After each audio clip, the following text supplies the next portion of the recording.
다음 세대 위기가 계속되면서 문화선교 전략도 변화가 필요하다는 목소리가 나옵니다. 다음 세대를 위한 소통의 장으로 주목받는 복합 문화 공간을 찾아가 봤습니다.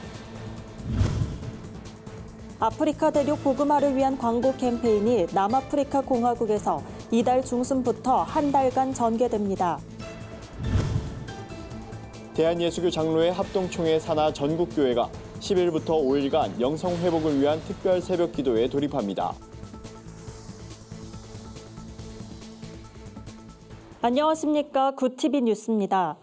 교회를 떠나는 청년들이 늘면서 문화선교도 새로운 변화가 필요하다는 목소리가 나오고 있습니다.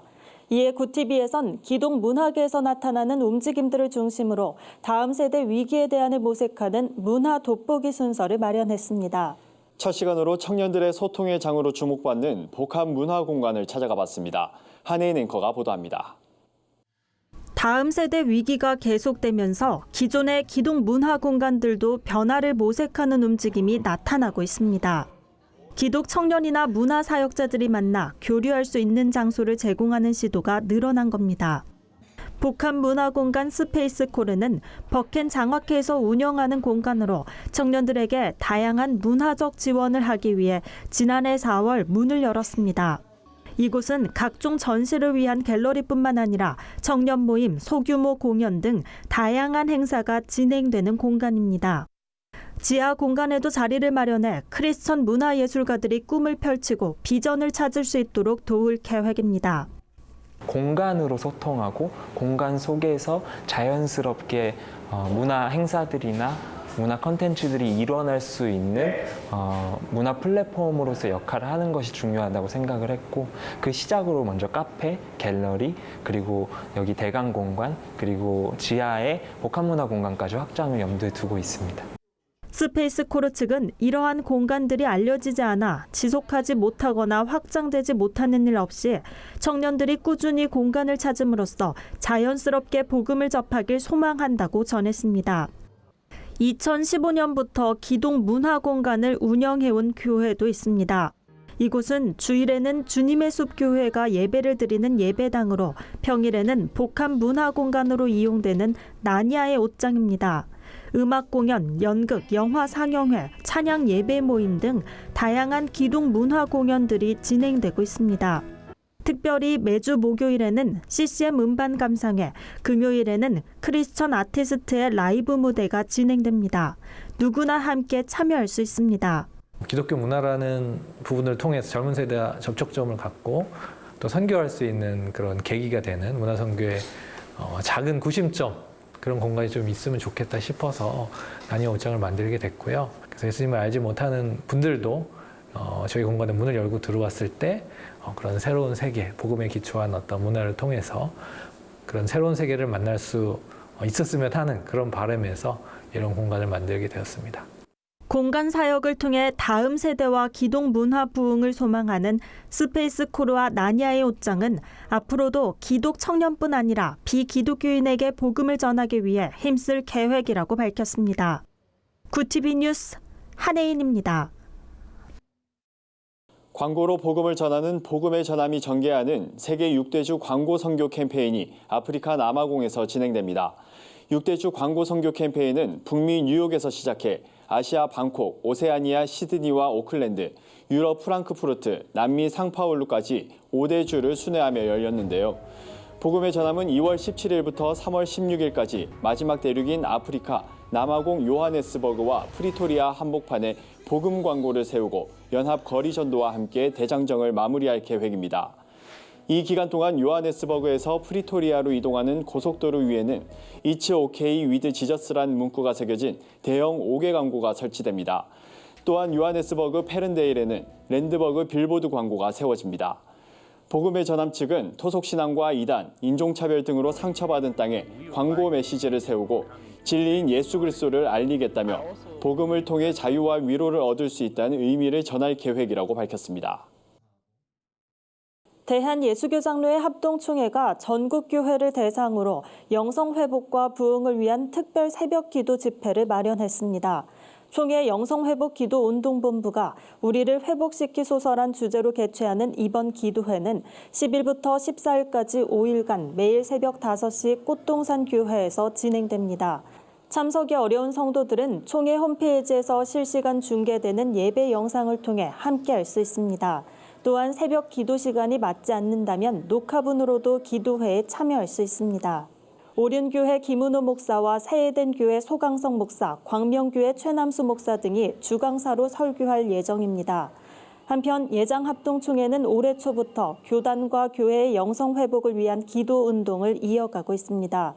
지난달에는 전국 직분자들이 한자리에 모여 금식 기도회에 동참했습니다.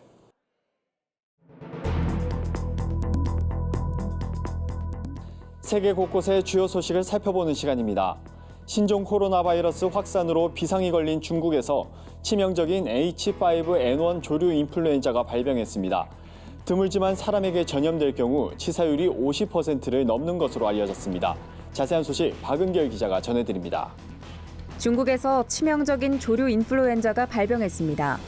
발병지는 신종 코로나의 발원지인 후베이성 남쪽에 있는 후난성의 한 농장입니다. 중국 농업농촌부에 따르면 해당 농장에서 닭 7,850마리 중 4,500마리가 감염돼 폐사했습니다. 조류 인플루엔자로 불리는 H5N1 바이러스는 조류의 심한 호흡기 질환을 유발하는 것으로 알려졌으며 드물지만 사람에게 전염될 경우 치사율이 50%를 넘는 것으로 알려졌습니다. WHO에 따르면 실제로 2003년부터 지난해까지 조류 인플루엔자에 감염된 861명 중 455명이 사망했습니다. 이탈리아 국립전염병연구소가 전 세계로 빠르게 확산하는 신종 코로나 바이러스를 분리하는 데 성공했습니다. DPA 통신에 따르면 이번 결과는 실험실에서 바이러스를 배양한 것이 아니라 감염자로부터 순수한 바이러스 샘플을 얻은 것입니다. 그간 신종 코로나 바이러스 의심 환자를 조사해온 이 연구소는 바이러스 분리 결과를 다른 나라에서 추가 연구에 사용할 수 있도록 할 계획이라고 밝혔습니다. 바이러스가 확보되면 진단 기법과 백신 개발, 바이러스 독성 규명에 가속도가 붙게 될 것으로 기대됩니다. 미국 유권자들 사이에서 도널드 트럼프 대통령에 대한 탄핵 혐의를 인정하는 여론이 더 높음에도 불구하고 탄핵 자체에 대해서는 반대가 더 많다는 여론조사 결과가 나왔습니다. 월스트리트 저널이 실시한 여론조사에서 46%가 상원이 트럼프 대통령을 탄핵해 대통령직에서 물러나도록 해야 한다고 답한 반면 49%는 트럼프 대통령이 임기를 다 채워야 한다고 답했습니다. 월스트리트 저널은 트럼프 대통령에 대한 약 4개월간의 탄핵 심판에도 불구하고 트럼프 대통령의 입지가 크게 변하지 않았다는 것을 시사한다고 평가했습니다. 아프리카 동부 소말리아 정부가 메뚜기 떼 창궐과 관련해 비상사태를 선포했습니다. 소말리아 농업부는 성명을 내고 사막 메뚜기는 소말리아의 취약한 식량 안보 상황에 중대한 위협이 되고 있다고 밝혔습니다.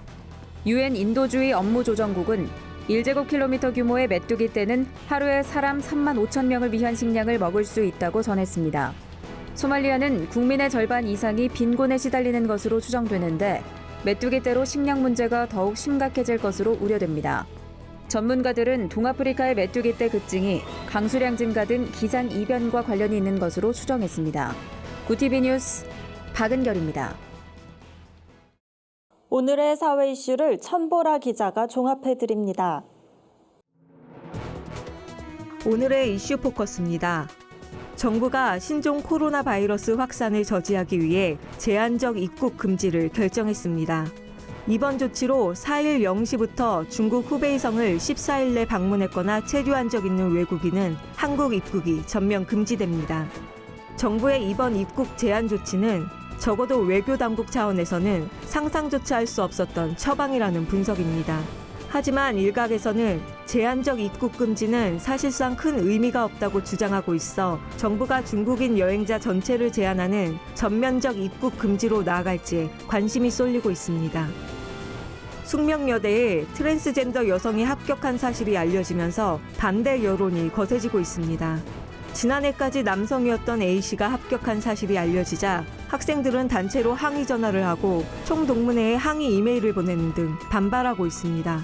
학내 게시판에도 성전환 남성의 입학을 반대한다는 글이 연이어 올라오는 것으로 전해졌습니다. 이에 학교 관계자는 A씨가 아직 등록을 하지 않아 입학이 확정된 상태가 아니다라며 유사한 전례도 없어 공식 입장을 논의하지 않은 상태라고 밝혔습니다. 1인 가구를 겨냥한 소포장 식품이 인기몰이를 하고 있습니다. 신세계푸드는 지난해 소포장 양념육 판매량이 300만 개를 기록했다고 밝혔습니다. 이는 식품을 처음 출시한 2016년보다 6배 증가한 양입니다. 신세계푸드는 전문점 수준의 맛, 간편한 조리법, 편리한 보관이라는 3박자를 갖춰 1인 가구를 비롯한 혼밥족과 맞벌이 부부 등에게 큰 호응을 얻었다고 분석했습니다. 또 1인 가구를 중심으로 온라인몰 또는 배달앱을 통해 소량으로 먹거리를 사는 트렌드가 자리 잡고 있다고 설명했습니다. 새로운 아파트 청약 시스템 청약홈이 오픈 첫날부터 한꺼번에 몰려든 접속자로 인해 접속 오류가 발생했습니다. 3일 오전 8시부터 처음 공개된 청약홈은 일시적인 에러 등 문제를 드러냈습니다. 오전 9시 50분을 넘어서면서부터는 아예 접속 오류가 빚어졌습니다. 업계 관계자는 시스템이 제대로 작동하지 않으면 실제 청약에서 당첨자와 낙첨자가 바뀌거나 1순위자가 청약을 못하게 되는 등 청약 대란이 발생할 수 있다며 신속한 보완이 필요하다고 말했습니다. 구티비 뉴스 천보라입니다. 글로벌 선교 방송단과 함께하는 교계 소식을 윤인경 기자가 전해드립니다. 신종 코로나 바이러스 확산 우려로 인해 교계 역시 인파가 몰리는 각종 행사들을 취소하거나 연기하고 있습니다. 여의도 순복음교회 대학청년국은 동계수련회를 열지 않기로 했고 세계 성시화운동본부는 4일 개최하기로 했던 성시화운동 전국 지도자대회를 연기했습니다. 아시아 칼빈학회도 4일로 예정됐던 제13차 학술대회를 연기하기로 결정했습니다. 관계자들은 바이러스 확산 방지를 위한 정부 노력에 적극 협조하는 차원에서 결정했다고 밝혔습니다. 지난해 빅데이터를 통한 온라인 분석 결과 한국교회 주요 이슈는 신천지와 전광훈 목사, 목회자 성범죄, 명성교회, 동성애인 것으로 나타났습니다. 한국교회 탐구센터가 목회데이터 연구소와 골든플래닛에 의뢰해 지난해 1월부터 11월까지 네이버 뉴스와 카페에 게시된 본문과 댓글을 대상으로 데이터를 분석한 결과입니다. 일반인들의 관심이 가장 높은 이슈는 목회자 성범죄와 명성교회 세습인 것으로 나타났으며 참여도를 나타내는 댓글수 분석에선 전광훈 목사 이슈가 압도적인 비중을 차지했습니다. 우리나라 국민 10명 중 6명은 남성에서 여성으로 성전환한 군인이 계속 군에 복무해선 안 된다고 생각하는 것으로 나타났습니다. 여론조사 전문기관 한국갤럽이 전국 만 18세 이상 1000명을 대상으로 설문을 실시한 결과 성전환 군인에 대해 58%가 복무해선 안 된다고 답했습니다. 계속 복무해도 된다고 답한 응답은 33%로 나타났으며 9%는 의견을 유보했습니다. 2020 한반도 평화를 위한 한미기독교 지도자 조찬기도회가 최근 미국 하와이에서 개최됐습니다. 기도회엔 여의도 순복음교회 이영훈 위임 목사와 박봉용 하와이 한인회장, 현지 목회자 등 200여 명이 참석해 한반도 평화통일과 한미 우호 관계 등을 위해 기도했습니다. 이영훈 위임 목사는 기도는 세상을 변화시키는 가장 강력한 무기라며 평화를 위한 간절한 기도를 통해 놀라운 하나님의 능력을 체험하길 바란다고 말했습니다. 구티비 뉴스 윤인경입니다. 이상으로 뉴스를 마칩니다. 구티비 뉴스는 인터넷 신문 데일리 굿뉴스를 통해서도 보실 수 있습니다. 오늘도 함께해 주신 여러분 고맙습니다.